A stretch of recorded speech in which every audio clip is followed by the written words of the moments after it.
Hello po mga kababayan, kamusta po kayong lahat? And once again, welcome po dito sa Simply Talkies Vlog. Tayo po ay magbibigay ng ating maiksing komento, reaksyon at opinion sa mga maiinit na usaping politikal sa ating bansa. At isa nga po dyan sa mainit na balita ngayon ay ito pong mga pinagsasabi ng inyong Vice Presidenteng si Sara Pusit Duterte diyan po sa kanilang pagbisita sa Hong Kong, na kung saan sinasabing pasasalamat kay PRRD. Ang tema po niyan ay hindi totoong pagpapasalamat kay kay Digong, kundi isang pamumulitika, no? Isipin ninyo kung pasasalamat yan, di sana may mga nagsalita ng mga guests tungkol sa pagbibigay pasalamat sa dati ninyong presidente. Pero po, naging politika, kundi pangangampanya para sa kanilang mga senador at pangangampanya na rin ni Pusit para sa kanyang 2028 presidential run. Sa bagay, di naman po masamang mangarap na tatakbo siya bilang isang presidente ng bansa dahil ayan po naman talaga ang gusto niya eh. Ang sinungaling na inyong BP, ang sinungaling ay kakambal ng mandarambong, o di ba? Ilang bilyong piso ang nilustay, hindi mapahliwanag pero may kapal pa ng muka na manira sa gobyernong ito. Ito po yung sinasabi natin sa ating live stream na ang babaeng ito na inyong Vice Presidente, ang tingin niya sa sarili niya, perpekto siya. Ang tingin niya sa sarili niya, wala siyang ginawang kasalanan. Dahil yan po ang mga taong narcissistic, mga may psychopathic episodes, no? Yung sinasabi niya na nabudol siya di umano ng administrasyong ito, binudol siya ng kampo ng Pangulong Marcos, na sinasabi niya na akala niya gusto ng Pangulong Marcos ng magandang bansa, maayos na bansa. So ibig pala sabihin, no, hindi maayos ang bansa nung namuno at natapos na namuno ang tatay mo. Tapos meron kang karapatan na sabihing nabudol ka ng Pangulong Marcos. Bakit hindi mo muna tingnan sa salamin, isama mo ang tatay mo, sino ang totoong nambudol? Di po ba? O, ang pambubudol ng tatay mo, ayaw mong batikusin. Ang pambubudol ng tatay mo sa sambayanang Pilipino na pinagyayabang niya na in 6 months kaya niyang tapusin ang laban sa illegal na droga. Pero na-realize niya, hindi niya pala kaya. Bakit? Pinalibutan niya ang sarili niya ng mga drug lords, the likes of Michael Yang, na ipinasok pa niya sa mismo niyang gobyerno. O di ba? Isang malaking budol, isang malaking sinungaling. Pangalawa, ang sinasabi niyang ipaglalaban niya ang karapatan sa West Philippine Sea. Di ba? Tinanong yan sa kanyang campaign, sa kanyang town hall o whatever. Pero kalaunan sinabi niya, mga gago kayong Pilipino naniniwala sa akin, kampanya lang yun. O sinong totoong budol? So ibig pala sabihin, sa lahat ng mga salitang bibitawan ni Digong ay isang malaking budol, isang malaking joke. Huwag niyong paniwalaan.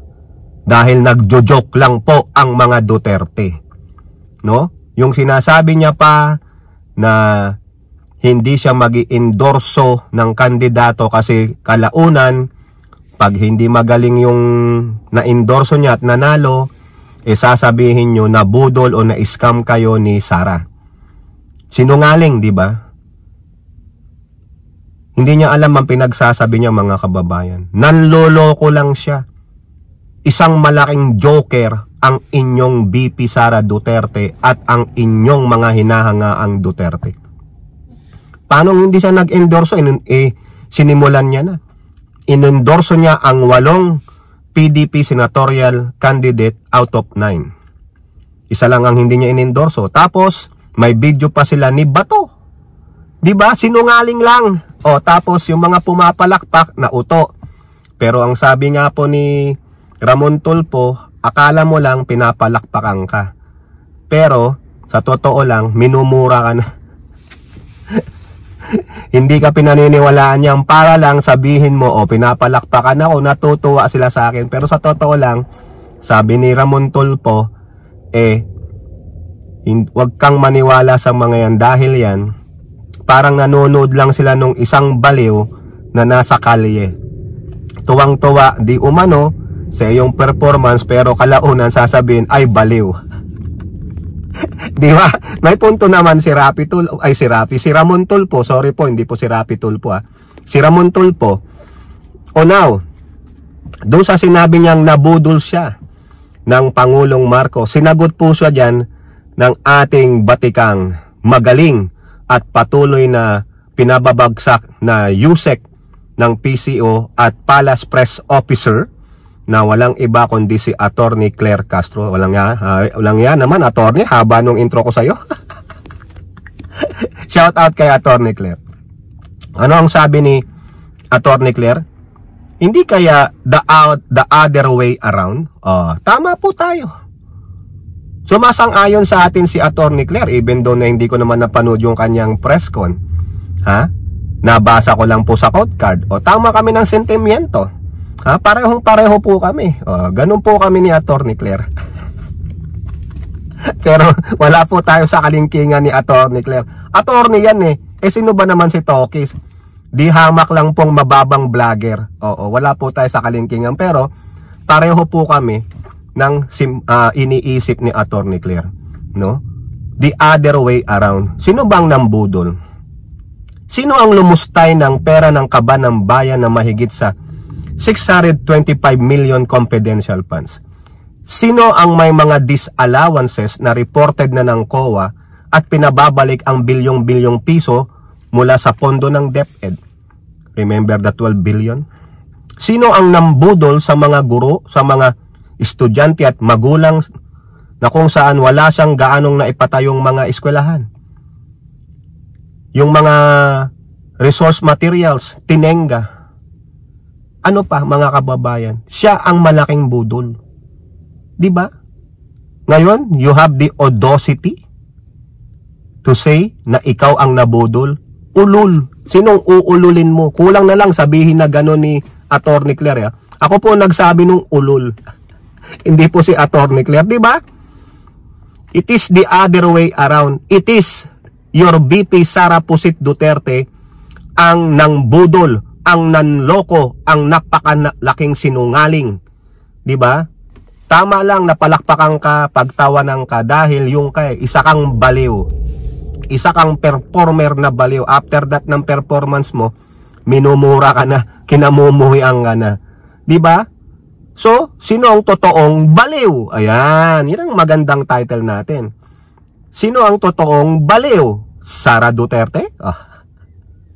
Di po ba? Ngayon, punta naman tayo sa tatay niya. No? Itong tatay niya, napagsabihan pala yan ng Hong Kong authorities na wag mong dalhin dito ang politika. Bawal po yun sa Chinese government kasi hawak na po ng Chinese government ang Hong Kong. Tinurn over na po yun ng British government sa kanila matagal na. So therefore, ay pinagbabawal po ng Chinese government yan. Communist Party yan Pero si Digong yun, sinuway niya ang Chinese authority o Hong Kong authority. Pinangalandakan niya pa rin ang kanyang politika. Ngayon ang sabi niya mga kababayan, tungkol po dyan sa paggawa ng rebulto sa kanya. Nanghihingi pa ng pag-aambag sa mga OFW. Putang ina, maniwala kayong walang pera ang mga Duterte? Tang ina naman, tignan nyo na lang yung lifestyle ng mga anak niyan. Lalong-lalo na yung bunsong anak niya, yung lifestyle niyan. Tapos manghihingi ka ng $5, $10 sa mga OFW. Walang yak, kaysa naman ibigay ko sa yung Duterte na ilang bilyong piso ang kinuha nyo sa kaban ng bayan. Bigay nyo na lang sa pamilya ninyo. Mas kailangan ng pamilya nyo ng mga anak ninyo o magulang ninyo o sa sarili nyo. Huwag nyong ipamper ang mga Duterte. Huwag niyong ispoilin ang mga walang hiya na yan. Ang gusto niya pa, gagawa daw siya ng rebulto nakatabi ni Rizal. Hawak niya, barel, ganon.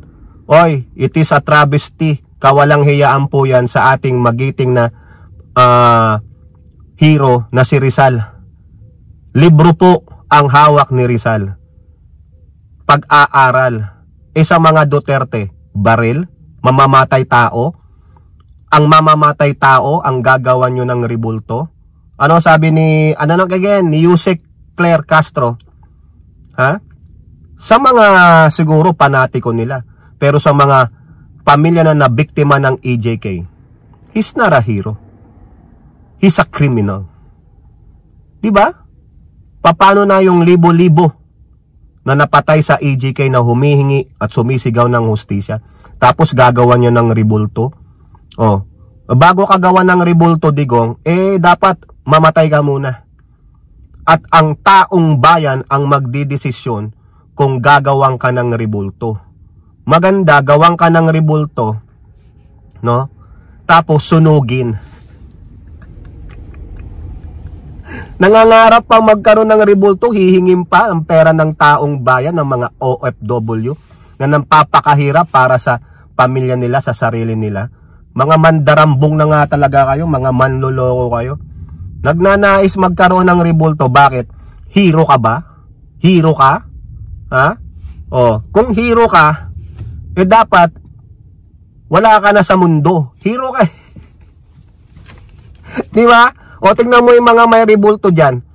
Nandyan pa ba sila sa mundo? Baka naman, nag-iisip, di ba? Baka tatalon siya sa San Juanico Bridge. Tulungan nyo. Animal, di ba? Nakakapunyeta lang, mga kababayan, no? Kaya yung mga maniniwala sa mga Duterte, o pare-pareho lang kayong baliw. Pare-pareho lang kayong mga narcissistic. At higit sa lahat, tama po si Papa Gadon. Mga tanga at bobo ang mga DD shit. O kayo po, ano pong inyong masasabi? Comment down below. And don't forget to like and share. Hope to see you on the next videos. Bye-bye. God bless.